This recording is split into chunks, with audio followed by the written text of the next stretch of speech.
올해도 크리스마스에 그런 기적이 기적이 우크라이나에서 있으면 일어나면 좋겠네요. 좋겠네요.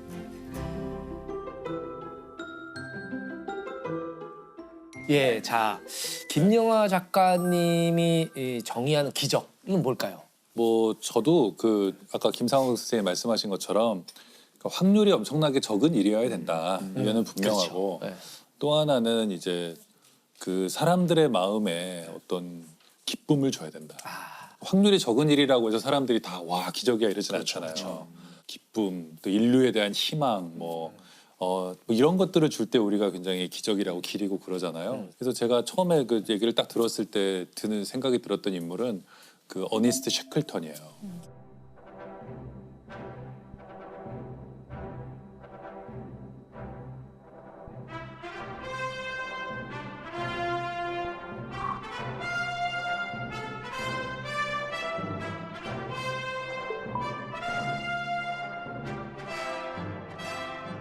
근데 이분은 그 원래 남극을 아주 젊었을 때 갔어요. 28살에 남극을 스콧 그 유명한 스콧하고 갔거든요.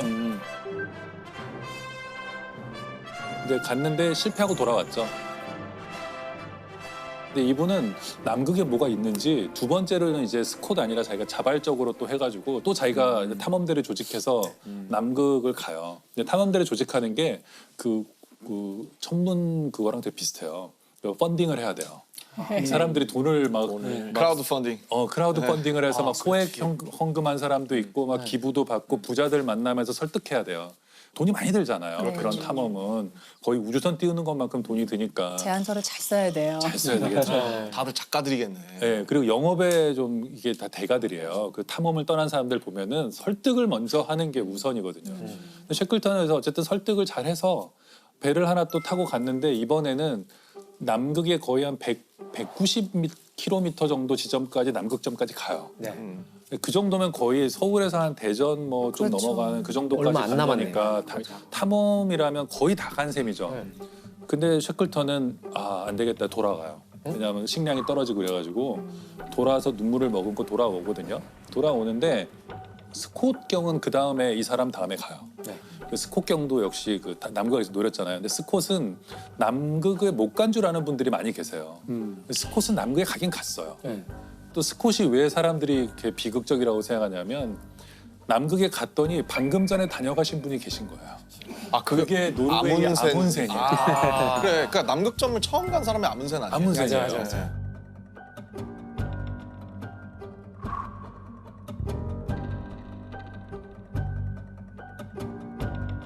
노르웨이한테 지다니 탐험하면 영국인데 그렇게 생각했기 때문에 또 달 탐사를 하듯이 박차를 가해서 그리고 셰클턴은 그래서 뭐 이미 아문센이 정복을 했기 때문에 목표를 이제 또 펀딩을 받아야 되니까 또 가야 되니까. 우리는 횡단을 한다 이렇게 얘기했어요. 횡단. 가서 오는 게 아니라 한번 같은 건너버리겠다. 곳, 질러서 그냥 횡단을 하겠다. 그리고 원대한 목표를 이제 세웠고 이제 그런 경쟁해야죠. 명분으로 셰클턴이 또 펀딩을 해서 세 번째로 배를 타고 가요. 이 투자자들의 마음은 어땠을지가 대단히 궁금한데요. 이쯤 되면. 투자자들은 성공할 거라고 생각했죠. 셰클턴은 벌써 경험이 풍부하고 가서 살아온 사람이 드물기 때문에 저격이라고 생각했을 거예요. 그래서 공고를 냈는데 5,000명 정도가 가겠다 그래요.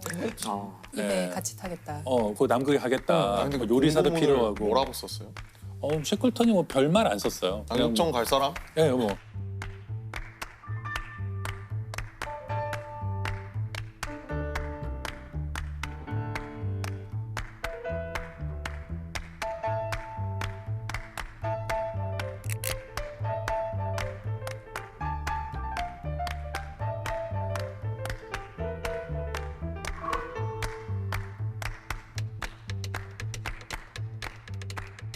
세 번째 탐험을 떠나는데 뭐가 문제였냐면은 그 부빙이라고 하는 거, 그러니까 얼음덩이들이 떠댕기잖아요. 남극까지 가지 못하고 그 어디선가에 거기에 갇혀요. 네. 갇혀가지고 배가. 야, 배가. 그 얼음 사이에 갇혀서 거의 한 10달 정도를 얼음에 갇혀서 있어요. 어디도 못 가고. 도착도 못 하고? 근데 이게 가만히 있는 게 아니에요. 남극점으로부터 점점 멀어져요. 그냥 부빙들이 움직이니까. 그래서 그게 한 1,000km 정도 움직여요. 움직이다가 이게 사진을 갖고 왔는데 와. 이런데 이제 갇힌 거예요. 그래서 처음에는 이 배 위에서 생활을 하다가 10개월 정도 지난 어떤 시점에는 얼음들이 이렇게 조여오면서 배를 부셔버려요. 이 사람들은 결국 배를 버리고 배에서 나오는데 가장 가까운 사람이 살고 있는 전초기지까지 무려 한 1,900km 정도 떨어져 있어요. 1,900km. 여기서 제가 재봤더니 서울에서 몽골의 울란바토르까지 걸어가면 되는 거예요. 남극의 그 얼음 바다를 뚫고 남극이 되게 크더라고요. 남극 크기가 대륙이죠. 대륙 전체의 10%에 달한대요. 그렇게 큰 그러니까 중국이랑 인도를 합친 정도라고 그러더라고요. 그렇게 커요? 그러니까 엄청나게 큰 거예요. 그래서 남극점을 못 갔구나 사람들이. 역경에 처했고 거기서 문제가 생겼는데 쉐클턴은 왜 유명해졌냐 하면 남극을 정복하지 못했어요. 결국엔 또 못 간 거죠. 못했지만 이 사람은 그 순간 자기 일기에 써요. 목표가 바뀌었다. 전원을 살려서 돌아간다. 근데 이게 쉐클턴의 굉장히 참 저는 리더십의 멋진 점 중 하나라고 생각해요. 어떤 위대한 목표를 세웠지만 안 된다고 생각하면 바로 바꿨어야 되는 거예요. 목표를 빠르게 수정했고 그리고 28명의 대원이 있었는데 28명의 대원 한 명도 죽이지 않고 다 데리고 귀환해요. 근데 귀환하는 과정도 되게 드라마틱한 게 얼음덩이 사이에 영하 20도 30도가 있는 남극에 갇혀 있어요. 여기에서 640일 정도로 살아남아야 돼요. 몇 달 동안 똑같은 사람들과 정말 냄새나는 텐트에서 이렇게 살아야 된단 말이에요. 고텍스 뭐 노페이스 없고. 이런 거 없고 배민족 없고. 울로 된 옷과 이런 것들 갖고 이제 살아남아야 되는데 그 배에서 탈출할 때 보트가 필요할 거 아니에요. 남극을 가든지 구조를 받아야 되니까. 근데 그냥 보트가 작은 보트예요. 한 6m, 7m 되는 보트 3개를 내리고 이걸 끌고 이동해야 돼요. 그 대원들이 20 몇 명이 이걸 끌고 캠프에 짐과 이런 걸 가져가야 되거든요. 무거우면 안 되잖아요. 그렇죠. 무거우면 사람들이 지치고 화가 나니까. 쉐클턴이 가장 먼저 자기가 이제 늘 갖고 다니던 금으로 된 담뱃갑을 이제 버려요. 그 케이스를. 케이스, 아, 담배 금으로 된 케이스. 걸. 예, 그냥 뭐 이런 종이 담배값이 아니고 자기한테 중요한 거를 딱 던지는 걸 보자 저렇게 대장도 저런 걸 버리는데 그래서 갑자기 수북하게 쌓였다 그래요. 자기 거를 다 버리는 게. 버리기 시작해가지고. 분이 저런 것도 버리는데. 예, 예. 우리는. 그래서 최소한의 짐을 갖고 나오라고 하는데 쉐클턴이 벤조 있잖아요. 기타처럼 생긴 그게 6kg 정도 나갔대요. 그 벤조와 관련된 게 그걸 꼭 가져오라 그랬대요. 근데 그게 나중에 큰 역할을 해요. 대원들이 힘들 때 누군가가 연주를 하는 거예요. 사기를 북돋아. 노래 부르고 막 그 사진사가 그 카메라 굉장히 크거든요. 그 당시 카메라. 인증샷. 이런 것들이 희망을 주는 어떤 오브제인 거죠. 근데 이런 게 대원들로 하여금 우리는 구조될 수 있을 것이다. 이렇게 사진을 열심히 찍는 걸 보면 이건 나중에 돌아가서 쓸 거잖아요. 그렇죠. 그다음에 일기. 모두 대원들이 일기를 써요. 쓰도록. 일기를 쓴 게 많이 남아 있거든요. 일기를 쓴다는 것은 우리가 굉장히 힘든 순간에도 일기를 쓰면 힘이 생기거든요. 그래서 이렇게 모험하는 사람들이 스콧경도 마찬가지 일기를 많이 쓰는데 부빙이 두껍고 안정적으로 보였는데 여름이 다가오면 점점점 부빙이 작아지는 거예요. 작아지고 얇아지고 쪼개지고 그래서 엘리펀트 섬이라는 작은 섬에 이렇게 대원들이 겨우 상륙해요. 막 얼음 쪼개지고 막 이러는데 겨우 상륙하거든요. 근데 거기 28명이 어쨌든 전원이 도착해요.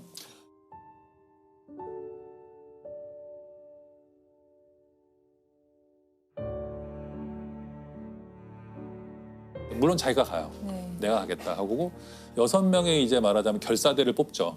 이 아까 그 배를 타고 1200km를 배를 타고 갈 사람. 가는데 허리케인 수준의 바람이 분다고 나오거든요. 남극해에는. 저걸 근데 그걸 타고 뚫고 가서 그건 마치 화살을 쏴서 날아가는 어떤 그 새를 맞추는 거랑 비슷한 그런 항해인데 가겠다. 그 6명을 데리고 가서 결국에는 그 사우스 조지아 섬이라는 데 도착해서 배를 끌고 자기를 기다리고 있는 선원들한테 가거든요. 근데 그 선원들이 넉 달, 5달 동안 반드시 돌아올 거라고 믿고 거기를 이탈하지 않아요. 걔네도 배가 2척 있었기 때문에 야, 갈 수도 우리도 있었네. 가자. 우리 잊어버린 것 같아. 이럴 수도 있잖아요. 근데 쉐클턴을 기다려요. 그래서 쉐클턴이 돌아와서 이 사람들을 다 구하고 돌아가요.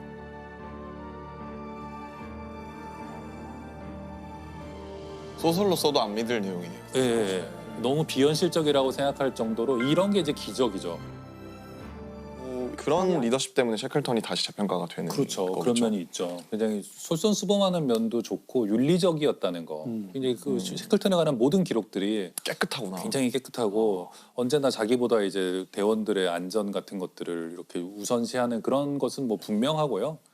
저는 이제 거기에 또 하나가 있다면 대원 하나하나가 다르다는 것을 알고 그 대원 성향을. 하나하나의 성격을 열심히 관찰하고 쟤는 ENFP다. 뭐 그런 식으로 그리고 얘는 약간 좀 불화를 일으킬 것 같다. 좀 잘난 척이 심하다. 자기 텐트에서 재웠어요. 다른 대원들에게 불화를 일으키지 그럴 못하도록. 수 있으니까.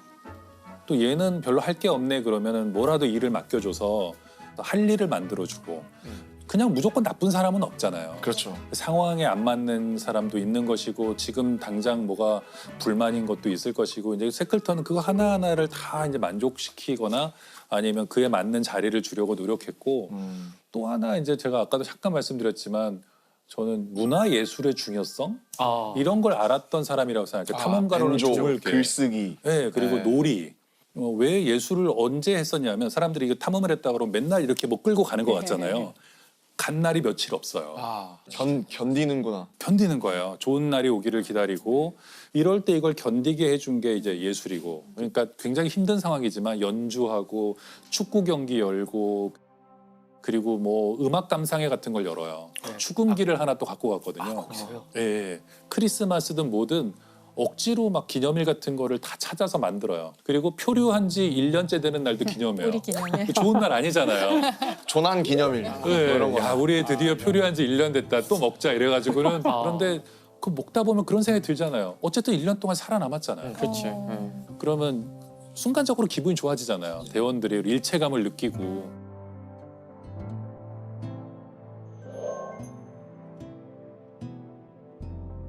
이 사람들이 미치지 않고 서로 싸우지 않고 이럴 때 가장 위험한 게 싸우는 건데 이 비슷한 시기에 캐나다 탐험대가 똑같이 북극 탐험을 가거든요. 네.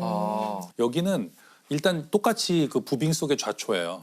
근데 제일 먼저 리더가 이탈해요. 갇힌 지 얼마 되지도 난 않았는데 살겠다. 내가 구조대를 데리고 오겠다 그러면서 자기가 이탈하거든요.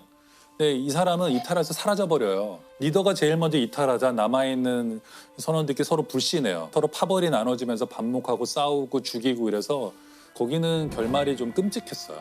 이걸 보면 셰클턴 같은 리더가 얼마나 중요한가. 그러니까 신뢰를 주기도 하지만 놀게도 해줬잖아요. 늘 웃음이 끊이지 않았다고 그러거든요. 대원들이 자기 성대모사를 막 하고 그러거든요.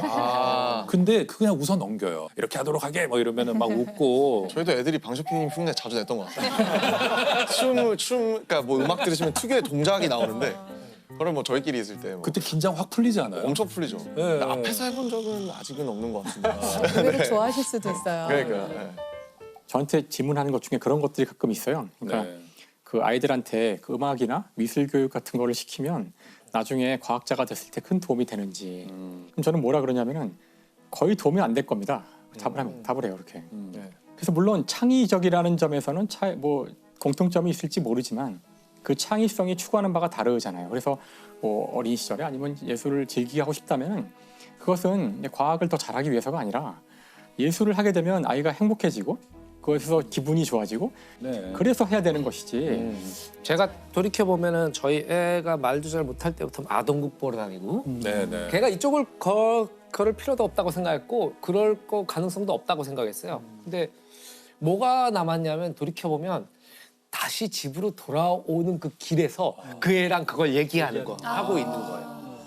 그런 것들이 켜켜이 쌓이면서 그게 추억이 되고 그렇죠. 우리가 좀 힘들거나 뭐 인생이 너무나 좀 팍팍하다고 느껴질 때 그런 추억들을 그렇죠. 떠올리면서 아 그래도 행복했다. 너무 좋네요. 어떤 학부모는 뭐냐면 아까 그 장면에서 뭘 느꼈어?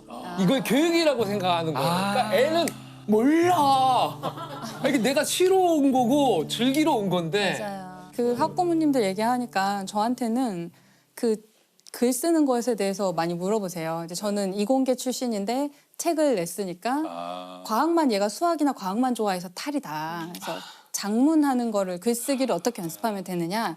특별히 뭘 한 건 아니지만 일기를 많이 썼어요. 어릴 때 이렇게 대답을 했어요. 그랬더니 일기를 쓰라고 하면 될까요? 이렇게 여쭤보시는 제가 항상 그 똑같은 대답을 하는데요. 일기가 생존에 도움이 돼요.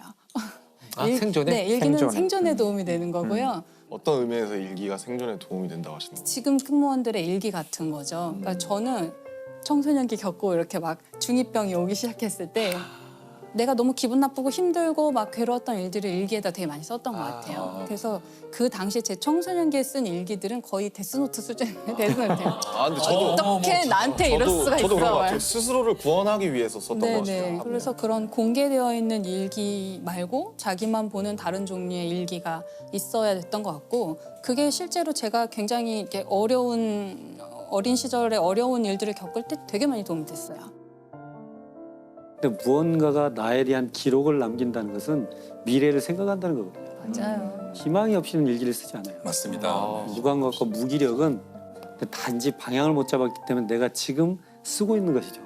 이것은 나에 대한 역사의 기록이기 때문에 이게 나에 대한 애정이고 나에 대한 삶의 의지가 있는 거예요. 이거 굉장히 많은 사람에게 희망을 줄 것 같아요. 네. 왜냐하면 굉장히 지금 굉장히 힘들고 우울한 상황에 있는 사람이 만약에 일기는 쓰고 있단 말이에요. 그렇다면은 선생님 말씀을 딱 듣고 나서 희망이 내가 아직도 미래를 생각하고 있구나. 그럼. 사실 일기에는 나는 미래는 없어. 나는 끝나서 이렇게 쓰고는 쓰고 있지만 있지만. 쓰고 있다는 것은 벌써 그럼요. 자기가 미래에 읽을 나를 상정하고 있다는 것이죠. 그렇죠. 또 이런 점도 있는 것 같긴 해요. 글을 쓰고 나면은 그 굉장히 객관화돼요. 그럼요. 사실 내 이야기지만 이게 제 3자 같이 보이기도 해요. 때로는 이게 앞에 내 눈앞에 있기 때문에 어떤 일을 정말 객관적이고 제대로 논리적이고 합리적으로 생각하고 파악할 때에도 글로 쓰는 게 굉장히 도움이 돼요. 이게 감정은요 동물일 때부터 있었던 거잖아요. 그렇죠. 그래서 감정은 사실 언어 이전의 상태거든요. 네. 그러니까 언어화돼 있지 않아요. 그래서 막 우악하고 막 이런 상태거든요. 근데 연기도 많이 드신 것 같아요. 근데 이거를 쓰기 시작하면 왜 그렇게 되냐면 문법이 있어야 돼요. 최소한의 문법은 법칙이. 로고스의 세계고 논리의 세계거든요. 주어가 있어야 되고 아무리 정말 격렬한 감정도 쓰는 동안에 문법을 지켜서 하다 보면요 그렇죠. 조금 정제하게 되죠. 정리해 보면 어쨌든 셰클턴의 리더십과 그런 것들이 이제 발휘된 부분이었는데 리더의 덕목 2023년 버전 뭐가 있을까요? 저는 셰클턴 같은 사람이 필요하다고 생각해요. 왜냐하면 앞으로 상당히 몇 년 어려울 것 같아요. 되는 일이 별로 없고 불황이 올 것 같고 세계 경제도 어려울 것 같고 그럴 때 목표를 적절히 수정하고 그것을 구성원들에게 설득하고 견디자. 한 몇 년 견뎌야 될 수도 있다 이렇게 얘기하고 대신에 그걸 견딜 수 있는 여러 가지 즐거움을 제공해 주는 노래 리더. 앨범 들어야죠. 그래서 이런 정체기를 견디는 게 해주는 리더십. 저는 사실 또 한 가지 생각해 보면 누구나 자기 자신에게 셰클턴이 되어 주어야 된다고 생각을 해요. 그래서 내가 어려움을 겪었을 때 나를 적재적소에 잘 쓰는 거예요. 나가서 너무 답답하니까 나가서 운동을 하는 게 나한테 도움이 될 수도 있고 앉아서 랩을 쓰든지 노래를 부르든지 하면서 나를 안정시키는 게 지금 최고의 할 일일 수도 있고 지금은 공부를 하는 게 뭐 최고의 할 일일 수도 있잖아요. 그런 누구나 자기 자신의 그 상황에 맞게 자기 자신한테 셰클턴식의 리더가 돼주는 거 너무 중요한 시기일 좋은 것 같아요. 말씀이시네요. 나를 찾아 떠나는 여행. 알쓸인자입니다. 다양한 나에게 자리를 마련해주고 네. 뭐 사실 좋은 리더란 셰클턴 책을 처음 읽을 때 나와요. 그들은 그 부빙에 갇혔다. 이거 뭐 굉장히 위험한 상황이죠. 그들의 행운은 유일한 행운이죠. 셰클턴이 그들의 대장이었다는 것이다. 이런 리더를 만나는 건 정말 운명이 정해줘야 되는 일인 것 같아요. 전원 살려서 돌아간다. 그거 지켰잖아요. 낭만 있다 진짜 멋있다. 멋지다. 최고의 행운 셰클턴. 네. 네. 근데 너무 멋있다. 네. 최고의 영웅은 셰클턴이 대장이었다는 것이다. 네네. 그들에게 행운인 것은 셰클턴이 대장이었다는 것이다.